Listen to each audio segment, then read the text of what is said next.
గుళ్ళ సింగారంలో 360 గుడిసెలను తొలగించిన తర్వాత ఒక్కో గుడిసె వాసుంది ఒక్కో దీనగాథ. చిన్న పిల్లల చదువుల కోసము బయట ఉండలేక ఇక్కడ కూలి చేసుకుంటూ కూడా పిల్లల్ని బడికి పంపించుకుంటూ తిన్నా తినకున్నా పిల్లల భవిష్యత్తే ఆధారంగా ఉంటున్నారు.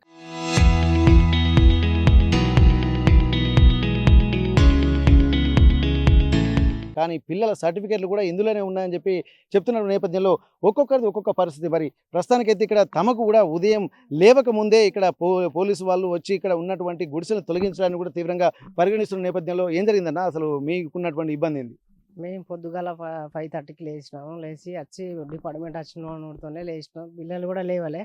మేము దాదాపు ఉరికినాం. వచ్చి ఇక ఆడ లేడీస్ మొత్తం వ్యాన్లు ఎక్కించిండ్రు, అన్నను ఎక్కించిండ్రు, లీడర్లు అందరిని ఎక్కించిండ్రు. వాళ్ళు కూడా ఇబ్బంది పడ్డరు. లేడీస్ కూడా ఇబ్బంది పడిపోయి వచ్చిండ్రు. ఇక మొగలను రానిస్తలేడు. బయటికి పోతే రానియలేదు. బయటికి పోతే రానియకపోతే పిల్లలు సార్ అని చెప్తే బతలాడుకొని ఆ సార్ను రిక్వెస్ట్ చేసుకొని వచ్చి మళ్ళీ పిల్లలను తీసుకొని సామాన్ అంతా పక్కకు పెట్టుకొని వచ్చినాం. నిరుపేదలకు కదా ఈ పట్టాలు, ఈ నిరుపేదలకు భూమి కోసం పోరాడుకొని మేము ఇల్లు ఉంటే మాకు ఇక్కడ దాకా వచ్చమ్మా పేదలకే భూమి ఇవ్వాలని చెప్పేసి పోరాడతాను కాబట్టి ఉండకాడ ఆ ఇల్లు స్థలాలు చూసుకొని ఇల్లు ఇచ్చి ఉందామని వచ్చినాం. మేము 5 ఏళ్ళ బట్టి పోరాడుతున్నాం సార్. ఒక సంవత్సరం కింద రేకులు వేసుకున్నాం. కొద్దిగా మంచిగా వేసుకునే వాళ్ళకు అందరి కళ్ళు మండినాయి. సార్ వాళ్ళు కూడా మంచిగా చెప్పిండ్రు. ఎమ్మెల్యే సార్ వాళ్ళందరూ చెప్పిండ్రు ఇంకో సంవత్సరం వరకు ఇటుకలతో కట్టుకోరా అని చెప్పిండ్రు. కానీ కాకపోతే సార్ వీళ్ళు ఈ మాకు నైట్ తెలియదు సార్. ఇట్లా జరుగుతుందని మాకు తెలియదు. పొద్దుగాలనే వచ్చిండ్రు ఇట్లా ఇది చేసిండ్రు. లేడీస్ని అందరినీ వ్యాన్లు తీసుకుపోయిండ్రు. పిల్లలను తీసుకొని నేను అద్దా అంటే పిల్లలను కొద్దిగా ఇబ్బంది పెట్టిండ్రు. సరే అని మళ్ళీ వచ్చి రాత్రి గిన్నెలు కూడా కడగలేదు సార్. రాత్రి గిన్నెలు కూడా బువ్వ వండలేదు. ఇప్పుడు టిఫిన్ కూడా ఒక టిఫిన్ చేసుకున్నాం, అది చేసినాం. ఇప్పటి వరకు అయితే ఒక టిఫిన్ చేసినాం, ఇది చేసినాం. మాకు లేని వారికి రేవంత్ రెడ్డి గారి సార్ గారికి లేని వారికి అయితే ఇల్లు పట్టాలి, ఇల్లు పట్టాలన్న ఇల్లు స్థలాలు ఇవ్వండి, ఎక్కడన్నా ఇవ్వండి. లేకపోతే మేము ఎక్కడ ఉండాలి, ఎక్కడ బతకాలా, లేని వాళ్ళకే కోసం పోరాడేది కదా. గుడిసెలు తొలగించిన తర్వాత మీ పరిస్థితి ఎట్లుందమ్మా ఇప్పుడు? పరిస్థితి ఎండనక తిండి లేక నీళ్లు లేక పిల్లలు పక్క మేము పక్క రూపాయి కూడా పెట్టుకొని ఇసుర లెక్కర రాకుండా ఒక్క ఇసుర కూడా తీసుకోకుండా కనీసం పిల్లల ముఖం చూసినా కూడా కాళ్ళు మొక్కినా కూడా వదిలిపెట్టలే. లేడీస్ అని చూడకుండా కూడా దౌర్జన్యంగా దాడి చేసి తీసుకుపోయిళ్ళు. కనీసం సామాన్ తీసుకుంటా అన్న కూడా టైం ఇవ్వలేదు. మొత్తం అట్లనే కూలదెంగిళ్ళు. ఇక ఏం మాట్లాడినా కూడా మాకు అవసరం లేదు, మీరు రావాలి, మీరు ఉంటే కనీసం తీసుకోవడానికి పోయినా కూడా తీసుకుపోవద్దు, అవి అల్లనే ఉండాలి, లేకపోతే మిమ్మల్ని కూడా అల్లనే నెట్టితో పుక్లింగ్తో పెట్టి అల్లనే మీరు కూడా అల్లనే పోతారు అని మాట్లాడింది సార్. అవి ఇట్లా ఆగం పరిస్థితి చేసి మమ్మల్ని ఆగమాగం అటు ఇటు తిప్పుకుంటా. పిల్లలు కూడా నీళ్లు లేక తిండి లేక తికారం లేక ఎండల పడి అట్లనే ఉంటాను సార్. మాకు ఏదన్నా మాకు పిల్లలు ఇక్కడనే ఉన్నారు, అక్కడ ఇచ్చేసిన ఎండ కొడుతుందని. మాకు ఇల్లు లేదు, జాగా లేదు కట్టుకునేదానికి. ఇప్పుడు ఇసురాలు కూడా ఖరాబ్ అయినాయి సార్. మాకు తినడానికి గిన్ని ఇబ్బందులు పడతాను. మాకు పేదవాళ్ళకు ఇల్లు లేకనే కదా సార్ ఇక్కడికి వచ్చి మేము బతికేది. 5 సంవత్సరాల కానించి పోరాడుకుంటా రూపాయి కూడా పెట్టుకొని ఇంత నీడేసుకున్నాం సార్. మాకు ఇల్లు అక్కడ విలేజ్లలో కూడా మాకు ఇల్లు కట్టిస్తానని కూడా ఇవ్వలేదు. ఉన్నలో చూసుకుంటారు. పేదవాళ్ళం కాబట్టి మా పట్ల గౌరవం మాకు చూపించి మాకు పట్టాలు ఇప్పియాలి. మాకు ఇప్పుడు ఇంత నష్టపరిహారాన్ని కట్టించి మాకు ఇళ్ల స్థలాలు చూపించి మాకు ఇందిరమ్మ ఇల్లు లెక్క కట్టించి మా పేదల పట్ల నిలవాలని రేవంత్ రెడ్డిని కోరుకుంటున్నాను సార్. మా పరిస్థితి చూడండి సార్. అన్ని ఇంట్లో పడుకున్నాం, లేచేసరికి అన్ని కూలగొట్టుకుంటూ వచ్చింది సార్. ఇంట్లో సామాన్లు అన్నీ ఆగమైనాయి. 5 సంవత్సరాల నుంచి కష్టపడి చేసుకుంటాను. పిల్లలు తెల్లారితే హాస్టల్ పోడు, సర్టిఫికెట్లు అన్నీ ఇంట్లోనే అట్లా అయిపోయినాయి.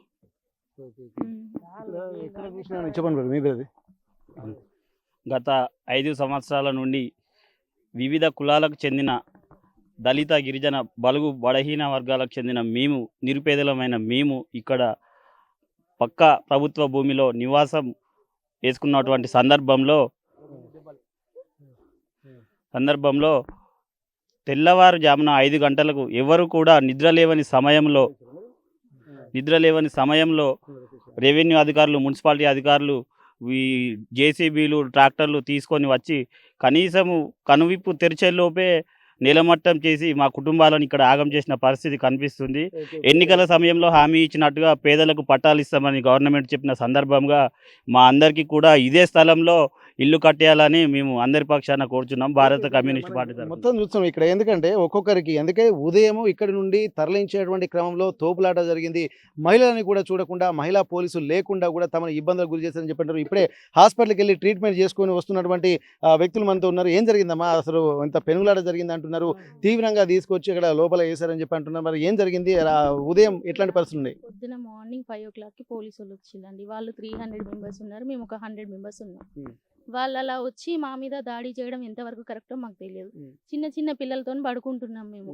అలా చేస్తే మాకేమన్నా అయితే ఎవరు బాధ్యులు? పేదోళ్ళమనే కదా మేము వచ్చి ఇక్కడ ఉంటున్నాము. మేము ఉన్నోళ్ళం అయితే మేము ఇక్కడ గుడిసెలలో ఇట్లా బతకాల్సిన అవసరం మాకు లేదు కదా. మేము ఓట్లయితే వాళ్ళు ఇవాళ ముఖ్యమంత్రి అయ్యి మమ్మల్ని ఇలా పేదోళ్ళని ఇలా చేసి మేము డబుల్ బెడ్రూమ్లు ఇస్తాము, అది ఇస్తాము, ఇది ఇస్తామని ఇట్లా ఆడోళ్ళని చూడకుండా ఇట్లా కరెక్ట్ కాదు కదా. ఇలా దెబ్బలు దాకా ఇలా కొట్టడము, నెట్టేస్తే కింద పడ్డాము, అది కరెక్ట్ కాదు కదా. పోలీసులు అన్నప్పుడు వాళ్ళు ఉండాలి, అంతేగాని లేడీస్ దాని మీద ఇట్లా చెయ్యేసి నెట్టడము, పొద్దున్నే 5 గంటలకే లేవక ముందుకే ఇలా చేయడము. మేము పడుకొని ఉన్నాము, మాకు అసలు ఇన్ఫర్మేషన్ కూడా లేదు, ఏం చెప్పలేదు, చిన్న పిల్లలతో పడుకున్నాం. ఒక్కొక్క చూడొచ్చు అక్కడ కింద ఒక్కొక్కరికేమో కాళ్ళు, అలాగే ఒక్కొక్కరికి చేతులు, అలాగే ఎవరిని ముట్టుకున్నా ఎక్కడ ముట్టుకున్నా కానీ చాలా ఇబ్బందులు అంటున్నారు. మీ పరిస్థితులు ఉందా ఇప్పుడు? చెయ్యి నొప్పి అసలు వశపడట్లేదు సార్. కొట్టిండ్రు డైరెక్ట్, వాళ్ళు కొట్టండి అని చెప్పతోటే డైరెక్ట్ కొడుతూనే ఉన్నారు, ఆగట్లేదు. కొట్టుకుంటే ఇట్లా మనుషులను కింద పట్టి గుంజుకోపోయి ఫ్యాన్లో పడేసి పిల్లలు ఉన్నారు, చిన్న పిల్లలు ఉన్నారు అని చెప్పేసి అనంట. అసలు మమ్మల్ని రోడ్డు అది మనుషులు వాళ్ళు ఏంటి అని కూడా చూడట్లేదు. అసలు దెబ్బ గుంజుకపోయిండ్రు, దాంట్లో పడేసిండ్రు కదా. పోనీయండి అని చెప్పేసి అసలు మేము ఎంత ఏడ్చినాం. చిన్న పిల్లలు పడుకున్నారు ఇంట్లో, కనీసం వాళ్ళని తీసేయడానికైనా మాకు చెప్పనివ్వండి అని అన్నా కూడా వినలేదు మా మాట. ఎవ్వరు వినకుండా వాళ్ళు ఇష్టం వచ్చినట్టుగా కొట్టడం చేసడం అదైతే కరెక్ట్ కాదు సార్. మీరు చూసిన పరిస్థితి మా ఉదయం ఇగో ఈమెను అంటేనే చేయబట్టి లాగుతా అంటే దగ్గరికి పోయేసరికి వాళ్ళు ఇట్లా మొత్తానికి ఇట్లా తోసుడు మొత్తం వెనుకకిగా. ఇక మరి మేము చేసుకుంటే బతకటోళ్ళం కదా, ఎట్లా మా పరిస్థితి చెప్పండి. ఇళ్ళల్లో వండుకున్నప్పుడు 5 గంటలకు అసలు వాళ్ళకి ఎవరిచ్చిన రూల్స్? చిన్న పిల్లలు వేసుకొని పడుకున్నాం. పాలు తాగే పిల్లలు ఉన్నారన్నా అట్లా పిలవకుండా చేయకుండా కూల కొడితే పిల్లలకి ఉన్నారన్నా అంటే కూడా వాళ్ళు వినట్లేరు. మొత్తం పిల్లలు పడుకొనే ఉన్నారు ఇంట్లో. అసలే తాము రెక్కాడితే గానీ డొక్కాడని కుటుంబాలు ఉన్నాయని చెప్పి అంటున్నారు. కనీసం చిన్న పిల్లలతోటి ఎక్కడ వెళ్ళలేనటువంటి పరిస్థితిలో, ఎక్కడ ఊళ్ళో కూడా ఉండలేనటువంటి పరిస్థితి. బయటకు వచ్చి పనులు చేసుకుని ఎక్కడో ఒక నివాసం ఏర్పరచుకుందామని చెప్పి ఇక్కడికి వచ్చి కులాలకు అతీతంగా, మతాలకు అతీతంగా ఎక్కడి నుంచో ఎక్కడో పుట్టిరు, ఎక్కడికో వచ్చిరు, ఏదో పనులు చేసుకుంటూ ఇక్కడ వచ్చి నివాసం ఏర్పరచుకుంటున్నారు. కానీ బయట ఉందామనుకుంటున్నా తాము కూలీ చేసుకునేటువంటి పనులతోటి కిరాయిలు కూడా కట్టలేనటువంటి దీనస్థితిలో మేము ఉన్నాము. కాబట్టి ఇక్కడ ఉన్నటువంటి ప్రభుత్వ భూమిలోనే చాలా రోజుల క్రితం, ఒక 5 ఏళ్ల క్రితమే చాలా మంది వచ్చి ఇక్కడ నివాస సముదాయాలు ఏర్పరచుకుంటున్నాం. పక్కనే ఉన్నటువంటి ఇందిరమ్మ ఇల్లు ఇచ్చారు, దాని పక్కన ఉన్నటువంటి నివాస సముదాయ ప్రాంతంలోనే తాము వేసుకున్నాము, మట్టి వేసుకున్నాము. ఇంత చేసుకుంటున్నటువంటి సమయంలో తమకు అండగా నిలవాల్సినటువంటి అధికారులు తమను ఇక్కడి నుంచి వెళ్ళగొట్టేటువంటి ప్రయత్నం చేస్తున్నారని చెప్పి అంటున్నారు. ఒక్కొక్కరు 70 నుండి ₹1,00,000 వరకు ఇక్కడ ఖర్చులు పెట్టుకొని నివాసాలు ఏర్పాటు చేసుకున్నాము. అయినప్పటికీ కూడా ఆ ఖర్చుల డబ్బులు పోయినాయి, మా పిల్లలకు నిలవనే లేకుండా పోతుంది, ఎక్కడ ఉండాలో తెలియనటువంటి పరిస్థితి. గతంలో వచ్చినటువంటి ఎన్నికల సమయంలో కూడా అధికారులు, నాయకులు వచ్చి ఇక్కడ గతంలో గుడిసెలు వేసుకున్నారు, బేషుగ్గానే ఉంది, మళ్ళీ వచ్చేసరికి ఇందిరమ్మ ఇల్లు కట్టిస్తానని చెప్పి హామీలు ఇచ్చి వెళ్ళారు. కానీ మరి ఇప్పుడు ఆ హామీలు ఏమైనాయి అన్నటువంటి ఒక ప్రశ్నలు కూడా తలెత్తుతున్నాయి. ఇక్కడ వారిది ఒక్కొక్కరిది ఒక్కొక్క దీనగాథ. ఎవరిని పలకరించినా కానీ చాలా అంటే దెబ్బలతోటి, నొప్పులతోటి భరించలేక వారు అసలే ఇక్కడ పొయ్యి మీద నుండి పెనంలో పడ్డట్టుగా పరిస్థితి వీళ్ళది. ఎందుకంటే ఇప్పటికే గుడిసెల్లో ఇక్కడ వర్షాకాలం వస్తే కూడా కొంత ఇబ్బందికర వాతావరణం ఉంటుందని చెప్పి కొంత మట్టి పోసుకొని లెవెల్ చేసుకొని ఇక్కడ పాములతోటి అంటే పుట్టలతోటి, పురుగులతోటి సహవాసం చేస్తున్నప్పటికీ వాటికి ఉన్నటువంటి ఒక మానవత హృదయం కూడా ఇక్కడ మనుషులకు, అధికారులకు లేదన్నటువంటి ఆవేదన వారి మాటల్లో వింటే మాత్రం చాలా దీనస్థితిలో ఉంటున్నటువంటి పరిస్థితి.